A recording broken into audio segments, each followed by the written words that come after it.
Anakapalli TDP ticket ఎవరికి ఇవ్వాలో నీలి మీడియా కూలీలు డిసైడ్ చేశారట. జనసేనకు అదే సీట్ కన్ఫర్మ్ చేస్తున్నారు పేసీఎం పెయిడ్ ఆర్టిస్టులు.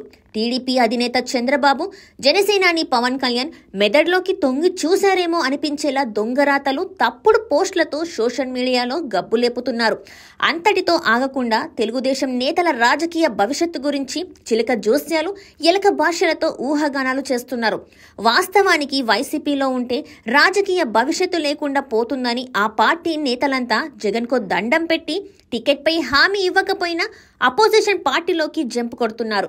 అలాంటి వాళ్ళందరికీ టీడీపీ, జనసేన టికెట్లు ఇచ్చేశారని ఆన్లైన్లో ఊదరగొట్టి విపక్ష నాయకుల్లో గందరగోళం సృష్టించే ప్రయత్నాలు జరుగుతున్నాయి.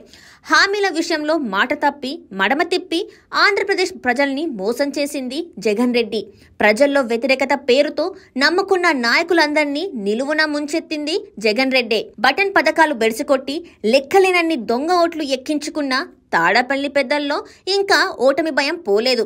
వైసీపీ నాయకుల వలసలతో తెలుగుదేశం, జనసేనకే నష్టమనే వింత ప్రచారం చేస్తున్నారు. అనకాపల్లి ఇన్ఛార్జ్ పీలా గోవింద సత్యనారాయణ రాజకీయ భవిష్యత్తుకి ఎలాంటి భయం లేదని భరోసా ఇస్తున్నారు తెలుగుదేశం పార్టీ ప్రధాన కార్యదర్శి నారా లోకేష్. టీడీపీలో ప్రజాదరణ, పనితీరు ఆధారంగా టికెట్ కేటాయింపులు ఉంటుంది కానీ వైసీపీల నోట్ల కట్టలు, బూతు మాటలు, రౌడీ వేషాలకే ప్రాధాన్యమిచ్చే సంస్కృతి లేదని స్పష్టం చేస్తున్నారు. జగన్ రెడ్డి ఆన్లైన్ అసత్యాలను నమ్మి కంగారు పడొద్దని సూచిస్తున్నారు.